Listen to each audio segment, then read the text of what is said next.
How do we purify and strengthen our chi, our Ra force, the force within us? Well, we primarily use a system of synchronizing astrology and the chakras. So I'm going to talk about the chakras first. I'm going to talk about the chakras first. Put your seatbelts on. The chakras were in ancient Kemet. The chakras started in ancient Kemet. You have people who are professing to be gurus, and they are starting the chakras in ancient India. Some even think that they're doing a service to our ancestors by saying, well, it started with the black Indians. Let's look into the spiritual text and see what was said about the chakras in ancient Kemet. But before that, let's just talk about some basic clarifications on chakras, right? This idea that there's 7, this idea that there is 14.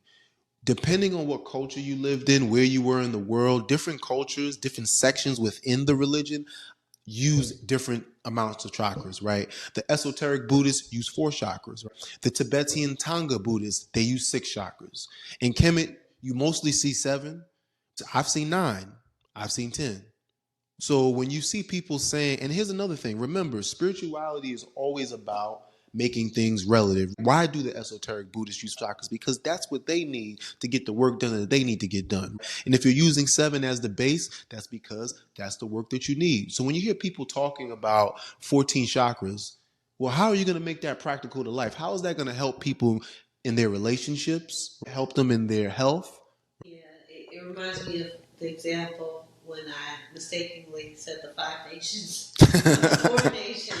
It's like, understand that the water tribe is not going to do it like the fire tribe. And don't say that, well, how they're doing it is wrong or incorrect, because that kind of absolute thinking, it just gets us every time. It's not wisdom. It doesn't leave room for the variety. It's like, if Inter wanted just one way of doing things, why would there be so much variety in this earth? And variety that keeps expanding. Yeah, right? yeah, I mean, yeah. Definitely. If you just we plant some squashes in the back, they're going to cross and they're going to make new breeds of squashes. Like it's a natural thing, this variation of life. It pains me when I see purported gurus and people who claim to just have this high spiritual level, but they speak down on anything that is not their tradition.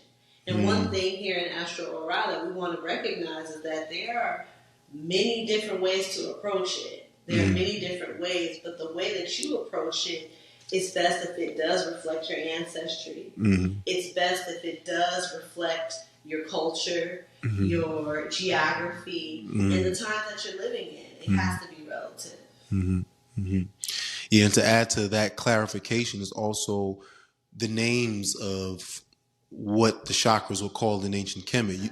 You have many different names. You have Arit, you have Arat, you have Orat, you have Chesu, Kasu, Kesu, whatever way that the person is choosing to pronounce it.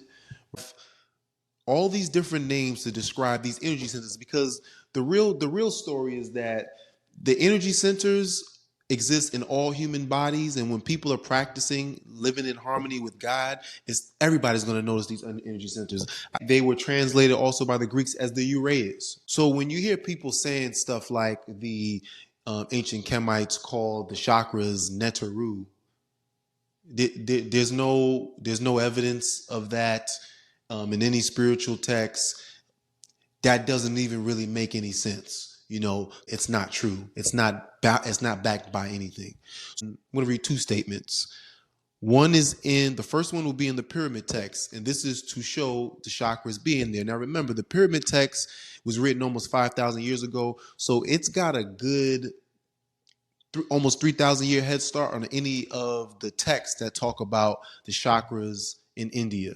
And I also want to say that these texts, the pyramid texts, have been around for over 50 years. So if anybody's been doing any studying, they will be able to have found this themselves.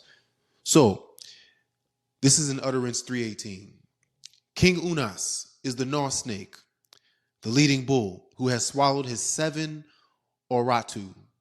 And so his 7 neck vertebrae came into being. They actually are saying 7 uraei cobras. who give orders to his 7 Pesjetu to hear the words of the king. Right? So they're verifying the fact that these 7 sundis, these 7 Uraei Cobra, are sitting in his neck vertebrae, in his spine, in the same way that in India, the chakras sit in the Susumna, which is the energetic aspect of the spine. The next text. Is that like the Tai Chi pole? The Tai Chi pole in Taoist. Oh, yeah, you're good. Okay. The Tai Chi pole in Taoist energetics. The next text is in the Pertim Heru, so-called Book of the Dead, chapter 71, written almost 4,000 years ago. This book was translated by Wallace Budge over 100 years ago, so this information has been out. So, OU 7 knots. Knots, Kesu, Kasu. Knots were another word to describe the chakras.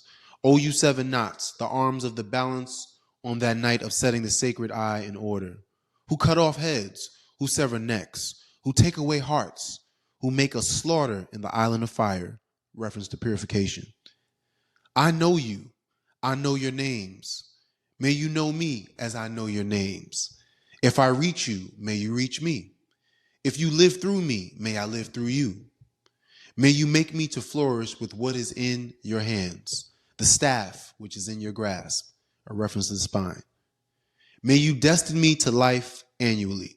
Now, I wanted to use this particular text. There's an abundance of this information in the pyramid text and the Pertim Heru and other texts in Kemet, but I wanted to use this text in specific because it shows a religious, a spiritual, a systematic way of honoring the chakras. Right? This is something that you would hear in a hymn where there is this exchange going on between the person in the Interu, the deities that are governing his chakras. This is very important because when you hear about the chakras in today's day and age, you don't always see it associated in a very structured, it's very secular. It's like I'm going to balance or unbalance my chakra. But this shows that it was a religious practice. This is something that it's a part of the Ra tradition. It's something that we are doing here at Astro Ra and resharing it again with the people who have followed this tradition. It's in their blood, who have reincarnated with this to do it again.